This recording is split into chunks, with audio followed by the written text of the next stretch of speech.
চামৰালী বজাৰ গাঁৱৰ সকলোৰে সুপৰিচিত চিকিৎসক ডাক্তৰ বদৰুল ইছলাম চাহাবৰ জানাজাৰ নামাজ আজি ৰাতিপুৱা 10:30 যথাযোগ্য মৰ্যাদাৰে আদায় কৰা হয়।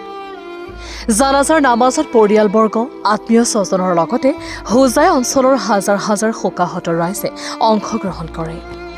ডাক্তৰ বদৰুল ইছলাম চাহাবৰ অকাল মৃত্যুৱে সমগ্ৰ অঞ্চলত গভীৰ শোকৰ ছাঁ পেলাইছে। তেখেত এজন সৰল, সদালাপী আৰু জনদৰদী চিকিৎসক হিচাপে সকলোৰে হৃদয়ত এক বিশেষ স্থান দখল কৰি আছিল। ইয়াৰ উপৰি তেখেত মছজিদ, মাদ্ৰাছা, স্কুলৰ সৈতে সক্ৰিয়ভাৱে জড়িত আছিল আৰু সমাজৰ কল্যাণৰ বাবে সদায় আগবাঢ়ি আহিছিল। আল্লাহ তালাই তেখেতক জান্নাতুল ফিৰদৌছত উচ্চ স্থান দান কৰক আৰু শোকাহত পৰিয়ালবৰ্গক এই দুখৰ সময়ত ধৈৰ্য ধাৰণ কৰাৰ শক্তি প্ৰদান কৰক। আমিন।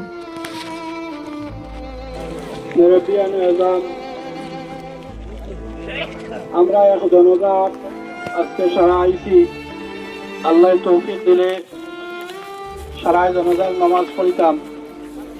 জনাব বদরুল ইসলাম রহমতুল্লাহ আলাইহি আজকে আমরা তাকে ভিউ কইছই। তার সম্পর্কে বহুত কথা হল আপনারা শুনছেন। আর আসসালামু আলাইকুম রহমতুল্লাহ বরকাতুহু। বদরুল ইসলাম চৌধুরী ভাই বড় নেক মানুষ আসলা, আর মাঞ্চর দুনিয়ায় থাকতে মাঞ্চর এক ইজ্জত থাকে, আর আল্লাহ দুনিয়া থেকে নেওয়ার বাদে বোঝা যায় যে এই মাঞ্চর অন্তর তার লাগে হুসন মায়া আর মহব্বত আছে। আমি গত খাই থেকে কমসে কম 25 থেকে 30টা ফোন পাইছি। সারা মানছি আমার কইছেন আপনি জনতা মিস করবা না, আপনি জনতা দাওকা ইলা মানুষ সমাজও কম আসলা। মাঞ্চর চিকিৎসা থেকে লইয়া জয়নগর মাদ্রাসার 7 বছর টাইম মেম্বার আসলা, আর জয়নগর মাদ্রাসার আমরা সেক্রেটারি প্রিন্সিপাল সাহেব হইছেন। যে সময় তার দরকার পড়ছে তাহলে আমরা মাদ্রাসার সবসময় সেবা পাইছেন।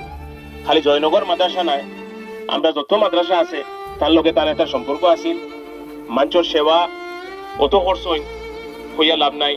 আমি তাহলে খুব বেশি পাইছি না, যেখানে আমি তান ইন্তেকালের বাদে মরার বাদে যেখানে আমি পাইছি ওখানে আপনি তোর কাছে রাখিয়া আমরা সারাই তার লাগি দোয়া করি আল্লাহ তান জান্নাতুল ফিরদৌস করুক।